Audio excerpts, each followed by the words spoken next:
হরে কৃষ্ণ, মিষ্টি মামের আরেকটি ব্লগে আপনাদের সকলকে স্বাগত জানাই। আজ 6 জানুয়ারি 2025, নতুন বছরের শুরু। আর বছরের শুরু থেকেই আমাদের বিদ্যালয়ে চলছে প্লাটিনাম জয়ন্তী উদযাপন। আজকে সকাল সকাল যাব একটু পুজো দিতে। দাঁড়িয়ে থাক বাবা, বাবা মিষ্টি প্যাকেটটা নাও, যাও মিষ্টির প্যাকেটটা নাও।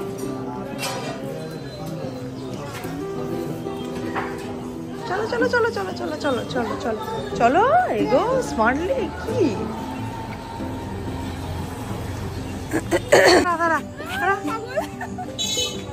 মিমির সঙ্গে দেখা হলো। আমি ভাবছি মামি এরকম ভাবে জড়িয়ে ধরছে। হ্যাঁ আমি তাই ভাবলাম, সত্যি। হ্যাঁ একটু পুজো দিয়ে আসি। Tata, bye bye bye bye, tata tata bye bye. দোকান থেকে সন্দেশ নিয়ে বেরোতেই দেখছি মেয়ে যেন কাকে জড়িয়ে ধরলো। তাকিয়ে দেখছি মৌ। আমি মৌকে খেয়াল করিনি ঠিকই, কিন্তু মেয়ে কিন্তু ঠিক চিনেছে। ও আসলে আমার সব বান্ধবীদেরকে বেশ চিনে নিয়েছে, আর সেই রকম ভালোবাসে। মানে কোন মিমি কোথায় থাকে, ভাই বোনু সবাইকেও খুব ভালো করে চিনে গেছে। যাই হোক না কেন, এখন যাচ্ছি আমরা চণ্ডীতলার দিকে, সেখানে গিয়ে পুজো দেব। আর আমাদের এখানে চণ্ডীতলা নিয়ে কিন্তু অনেক রকম কথা আছে। মানে দেবী চণ্ডীর কাছে আমরা পুজো দিই যে কোনো শুভ অনুষ্ঠানে, সে কারোর অন্নপ্রাশন থাকুক, জন্মদিন থাকুক, বিবাহবার্ষিকী থাকুক, যে কোনো শুভ কাজে আমরা এইখানে পুজো না দিয়ে কিন্তু কোনো কাজ করি না। মানে চেষ্টা করি সবসময় যাতে এইখানে এসে পুজোটা দিতে পারি। যাই হোক, খুব সুন্দর, সকালটা এত সুন্দর লাগছে, রাস্তাটাও খুব ভালো লাগছে যেতে। আর আমরা ওইখানে যাব, গিয়ে পুজো দেব, বাড়িতে এসে আবার রেডি হয়ে তারপরে যাব স্কুলে। কারণ স্কুলে তো এখনও সেই প্রোগ্রাম চলছে। আজকে 6 তারিখ, আর 8 তারিখ পর্যন্ত এই প্রোগ্রাম চলবে। আর 7 তারিখে যে আমাদের সব প্রাক্তনীরা আসবে, সেটা নিয়েও আমি ভীষণ এক্সাইটেড। যদিও এই ভিডিও আমি আগেই দিয়ে দিয়েছি, আর জন্মদিনের এই ভিডিওটা আমি পরে দিচ্ছি। যাই হোক না কেন, আমরা প্রায় চণ্ডীতলার কাছে চলেই এসেছি। আর এই চণ্ডীতলা সম্পর্কে কিন্তু অনেক ধরনের গল্প রয়েছে। মানে কিভাবে এই চণ্ডীতলার সৃষ্টি হলো এখানে, মানে দেবী চণ্ডীকে কে প্রতিষ্ঠা করলেন এইরকম একটা জায়গায়, সে নিয়ে আর একটা দিন বলবো। আমাদের এখানে যখন বুদ্ধ পূর্ণিমা, মানে মে মাসের দিকে যে বুদ্ধ পূর্ণিমা হয়, সেই সময় খুব বড় করে এখানে পুজো করা হয়, সেই সময় জানাবো। আর এই যে কথা বলতে বলতে চলে এসেছি আমাদের চণ্ডীতলায়। এখানে আসলেই একটা অন্যরকম শান্তি অনুভূতি হয়। এত সুন্দর দেখুন জায়গাটা, দেখলেই মন প্রাণ শান্ত হয়ে যায়। আজকে তো সোমবার, সেই জন্য খুব একটা ভিড় নেই বললেই চলে আর কি। কিন্তু শনি এবং মঙ্গলবারে কিন্তু মারাত্মক পরিমাণে ভিড় থাকে এখানে। আর ওই যে ওখানে পুরোহিত কাকু রয়েছে, এখন আমরা গিয়ে তাড়াতাড়ি করে পুজো দেব। আর দেখুন গাছে কত পরিমাণে ঢিল বাঁধা, সবাই সবার মানত করে এখানে এসে ঢিল বেঁধে রেখে যায়। আর মানত পূরণ হয়ে গেলে পরে আবার খুলে দিয়ে যায় পুজো দিয়ে। যাই হোক, সেই নিয়ে আর একটা ব্লগ করবো আর একদিন। আজকে চলুন তাড়াতাড়ি করে পুজো করে স্কুলের দিকে যাব।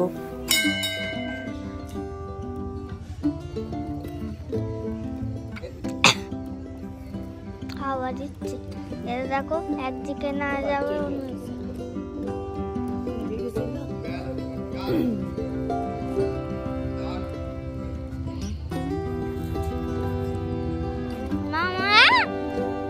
চলো নম করো, নম করো, চলো তাড়াতাড়ি 3 বার করে। চলো চলো, এদিক দিয়ে এদিক দিয়ে ডান ঘুরে চলে আসো।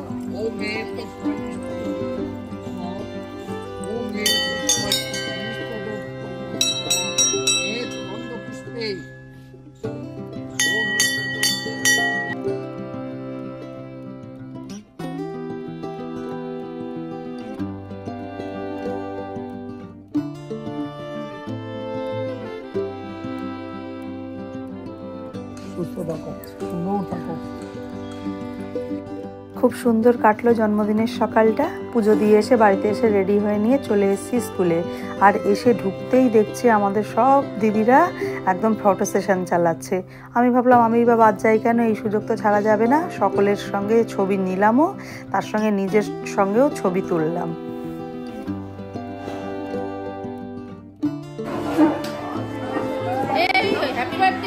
Thank you, thank you.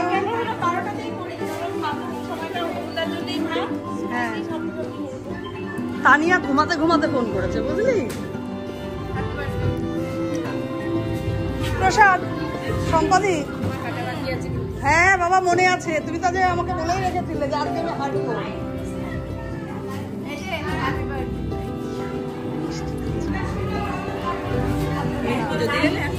হ্যাঁ আমি পুজো দিতে গেছিলাম, সকালবেলায় গেছিলাম।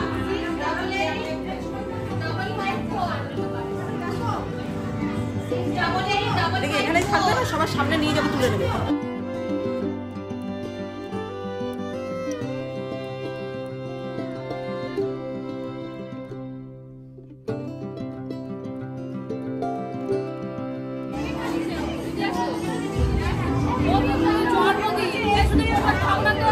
কি খাওয়া বলো, তাই খাওয়াবো। কি খাবে তাই বলো। সবাইকে প্রসাদ দিয়ে চলে এসেছি বাচ্চাদের খাদ্য মেলায়। মেলা বললে ভুল হবে, কারণ খুব একটা বেশি দোকান এখানে বসেনি, অল্প সামান্য। আসলে এটা আমাদের স্কুলে প্রথম এটা করা হয়েছে। কতটা কি রেসপন্স পাবে আর কি বাচ্চারা, সেটা তাদের জানা ছিল না। যাই হোক, তবুও দেখছি বেশ ভালোই লোকজন চাইছে। আর এই যে এই দুই বাচ্চা আমাদের ফুচকার দোকান দিয়েছিল, মাত্র 70টা ফুচকা নাকি আনার কথা ছিল, কিন্তু ওরা এনেছিল 100টা। আর মোটামুটি 1 ঘন্টার মধ্যে সমস্ত ফুচকা শেষ। আমরা ফুচকা একটাও পাইনি। আর অনেক বাচ্চা আছে কি সুন্দর এখন হাতের কাজ করে। এই যে যেমন এইখানে দেখলাম, এই সমস্ত কিছু ক্লে দিয়ে এদের হাতে করা কাজ, মানে পড়াশোনার পাশাপাশি ওরা এই সমস্ত কাজও খুব সুন্দর করছে। যাই হোক, সেগুলো একটু ঘুরে ঘুরে আমরা দেখে নিলাম।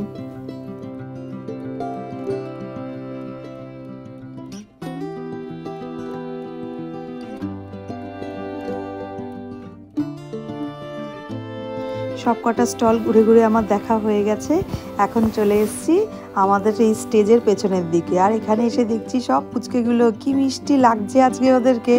আমার না এই সমস্ত অনুষ্ঠানের সময় খুব ভালো লাগে, তার কারণ বাচ্চারা এক একটা বেশি আসে, মানে প্রত্যেক দিন ওদেরকে যেরকম দেখায় তার থেকে অন্য রকম।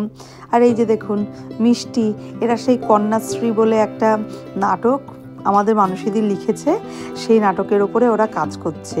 মানে পরে কিছুটা অংশ দেখাবো, কি যে সুন্দর হয়েছে আর ওদেরকে এত মিষ্টি লাগছে যে কি বলবো। ব্যাস, আজকে আর কোনো কাজ নেই আমার, একদম স্টেজের সামনে বসে পড়েছি ফোন হাতে। সমস্ত অনুষ্ঠান আজকে আমি বসে বসে এনজয় করব।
এদের নাচটা বেশ আমার সুন্দর লেগেছে, দুজনেই খুব সুন্দর করেছে।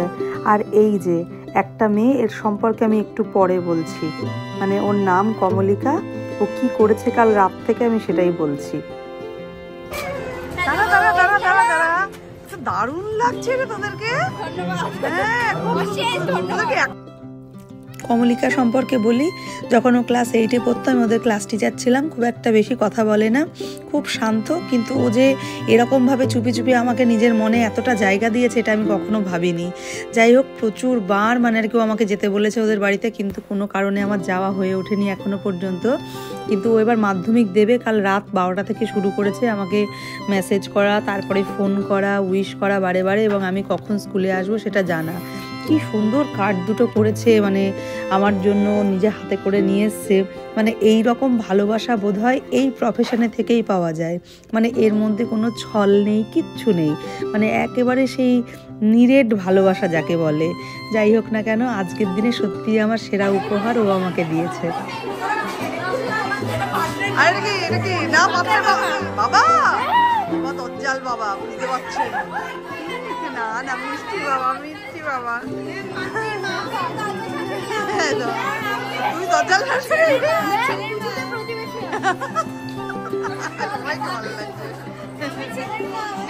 আমিও প্রতিবেশী। তোদের পিঠে সব শেষ হয়ে গেছে? না ম্যাম, পাটি সাপটা পাটি সাপটা পাটি সাপটা শেষ, তাই তো? পাটি সাপটা শেষ, কলার বড়া আছে আর চন্দনটা যখন কথা বলবি ঘুরে ঘুরে সামনে মাইক্রোফোন চন্দন কাঠ, তাই তো? চলে তো 10-15 মিনিটের মধ্যে শেষ খাওয়া। কি এনেছিলি? ওই যে ঘুগনি?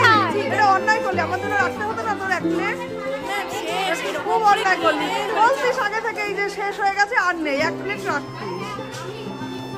কালকে আনবি তো? কালকেও হবে।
খুব সুন্দর লাগছে, মিষ্টি। ছোটবেলায় আমাকে সবাই না, আমি এই যে এরম এরম করতাম বলে আমাকে আমাদের এক বন্ধু নাম দিয়েছিল গফু দিদি, মানে আমার গোফ আছে বলেই নাকি আমি এরম করতাম, বুঝছিস? হ্যাঁ, ওরা গফু বুনু, ছোট তো।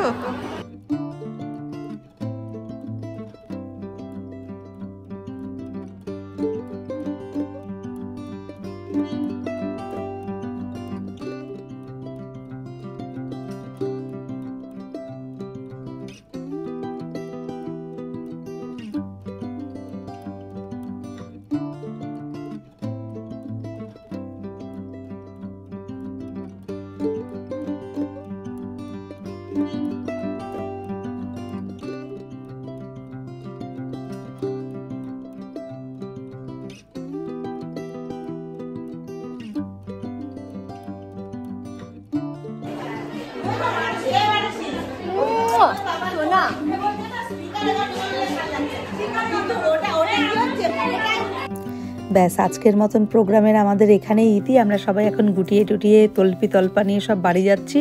আর মানুষীদিকে কী যে মিষ্টি লাগছে, এই ক্যাবটা মনে হচ্ছে নিয়ে নিই। যাই হোক না কেন, আজকে যেহেতু আমার জন্মদিন, সুতরাং রাতের বেলায় তো কিছু না কিছু একটা আলাদা প্রোগ্রাম থাকেই।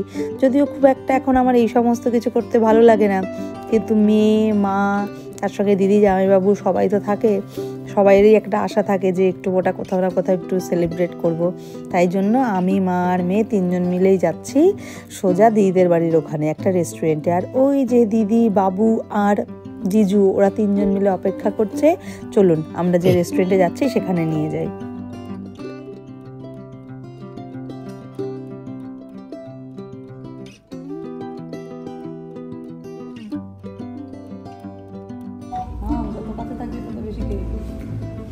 কি করবি, তাই না? বা দিদি তো এগিয়ে আসছে, আর তুই আসছিস।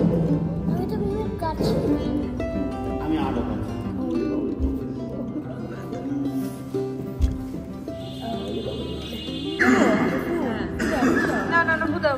Happy birthday to you, happy birthday to you, happy birthday Munu.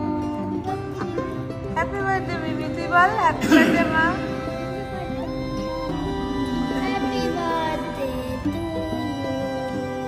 তুই হ্যাপি বার্থডে গান করছিস আর মনে মনে ভাবছিস কতক্ষণে কেকটা কাটা হবে। দিদিরাই একটা কেক নিয়ে এসেছিল আর কেক কাটিংও হয়ে গেল। যাই হোক, কেক খুব একটা বেশি খাওয়া যায় না, মানে আমার খেতে ইচ্ছা করছিল না আজকে, তো কেকটা আমরা প্যাক করে রেখে দিয়েছি। সবাই একটু একটু করেই খেয়েছে। আর তারপরে পার্থদার এটা চেনা জানা রেস্টুরেন্ট, যেহেতু আগে থেকেই ওই মিক্সড নুডলস আর তার সঙ্গে ক্রিস্পি চিকেন অর্ডার করে রেখেছিল। ক্রিস্পি চিকেনটা এত ভালো ছিল, মানে অরিজিনালি যাকে বলে ক্রিস্পি চিকেন। আর তারপরে আমরা অর্ডার করেছিলাম এই তন্দুরি চিকেনটা। তন্দুরি চিকেনটা আমার এত সুপার লেগেছে, আমি দিদিকে বলেছি আর একটা দিন আমরা এখানে এসে শুধু তন্দুরি চিকেন খেতে আসবো। যেমন সফট তেমনি জুসি, এত সুপার, মানে এটা খাওয়ার পরে আমার সত্যি বলছি মেন কোর্সের কিচ্ছু খাওয়ার ইচ্ছাই ছিল না, তবুও একটু একটু করে খেয়েছি নামমাত্র। তো এটা আমরা মানে সবাই প্রত্যেকে খুব এনজয় করেছি। মাই শুধু খাই না, কিছুতেই রাজি করাতে পারলাম না। কেমন তন্দুরি চিকেনটা? খাও বাবু, তুই খাবি না?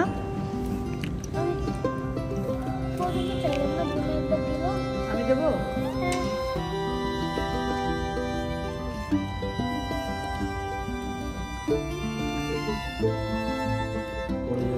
কেমন কেমন আর নেবা?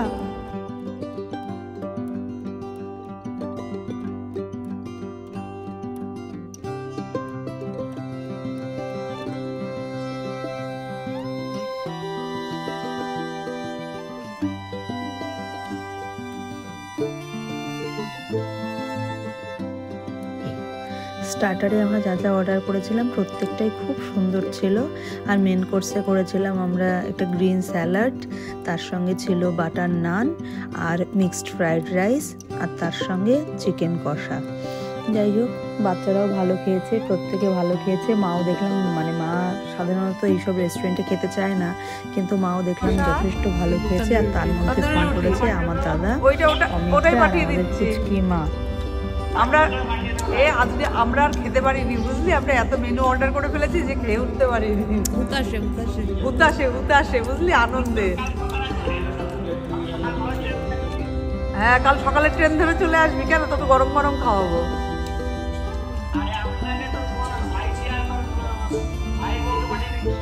আচ্ছা, একজন খেলেই হলো, তাই তো?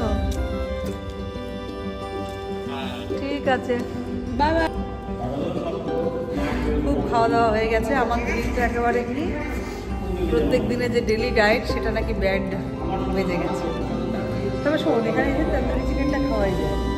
তন্দুরি চিকেনটা খুব সুন্দর ছিল, এত সফট ছিল। আর ওটা তো ইয়ে না, যেহেতু মানে ডিপ ফ্রাই করা না, তো ওটা খাওয়াই যায়।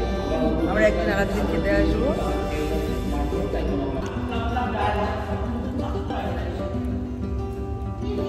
বাবা, হ্যাঁ অফকোর্স, কিন্তু আস্তে আস্তে যাও, চলো। খুব ঠান্ডা আজকে বাইরে, মানে মারাত্মক ঠান্ডা। যাই হোক, আমরা চলে এসেছি বাড়িতে আরাম করে। তো এখন ফ্রেশ হয়ে নেব। সারাটা দিন খুব ধকল গেল, অবশ্য খুব ভালো কেটেছে, মানে ভীষণ ভালো কেটেছে। আর পারছি না, এখন গিয়ে ফ্রেশ হয়ে যাব একেবারে সোজা কম্বলের তলায়, আর জাস্ট পারা যাচ্ছে না। যাই হোক, আজকের ব্লগটা এখানেই শেষ করছি। সকলে ভালো থাকবেন, সুস্থ থাকবেন, টাটা।